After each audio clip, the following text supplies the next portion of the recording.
menjadi masalah yang belum terselesaikan. Fenomena ini terus menghantui hidup dan penghidupan masyarakat. Berbagai kebijakan telah digulirkan oleh pemerintah. Namun bukan berarti kita harus menyerah, bukan berarti kita harus berkeluh kesah. Sebab sikap itu hanya akan membuat ekonomi bangsa semakin lemah, miskin semakin parah, Kehidupan masyarakat semakin susah, daya beli semakin rendah, pengangguran semakin mewabah, pembangunan bangsa semakin tak menentu arah.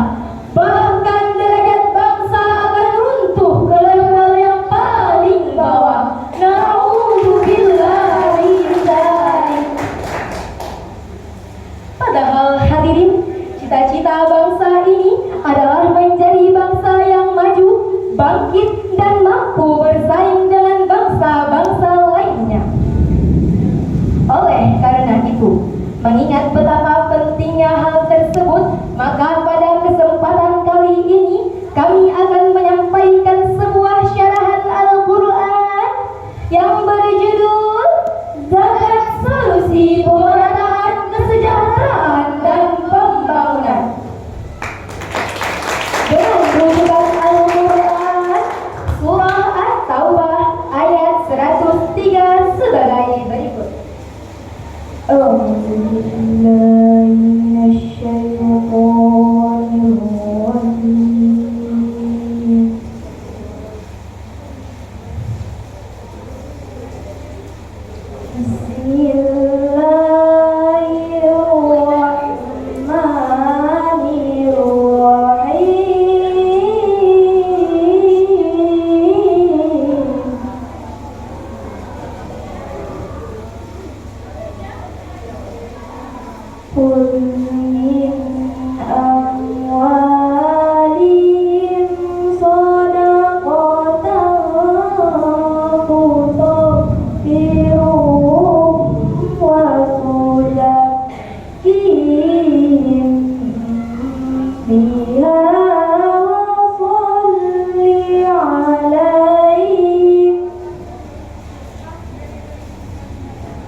Yang arif dan bijaksana, hadirin yang berbahagia.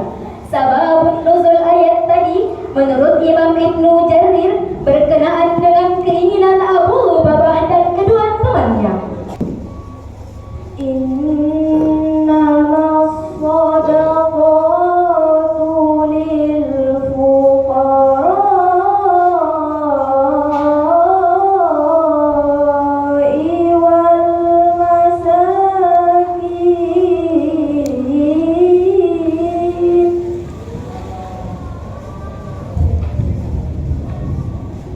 والمساكين والعاملين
Dewan Hakim yang arif dan bijaksana, hadirin sebangsa dan setanah air yang kami banggakan.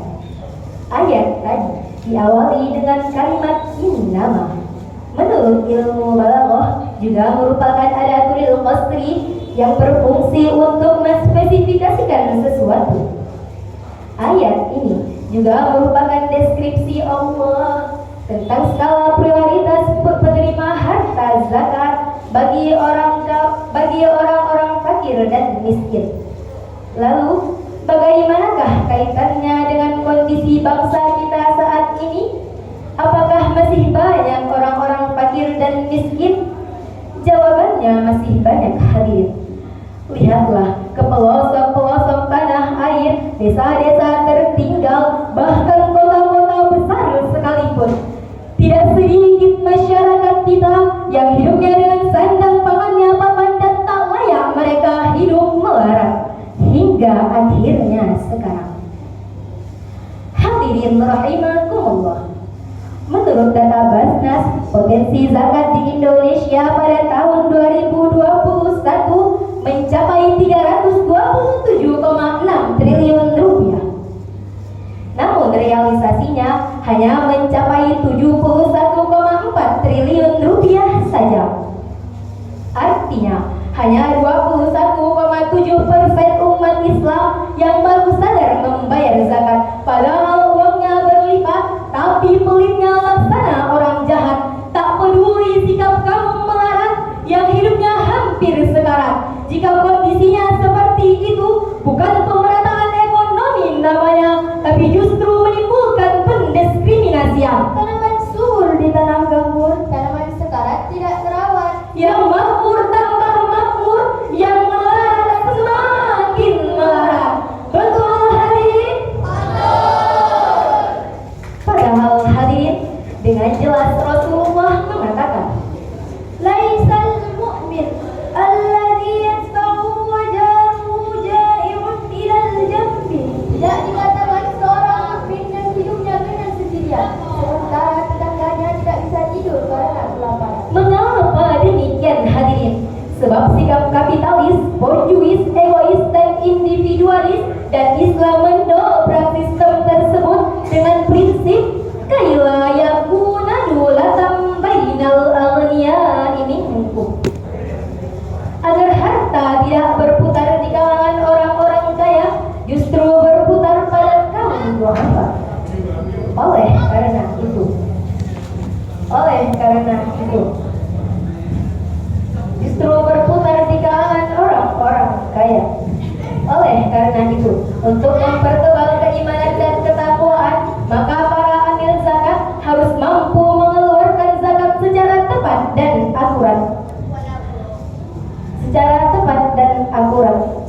Dengan demikian, syarahan tadi dapat kami ambil kesimpulan bahwa zakat adalah syariat yang wajib kita tunaikan.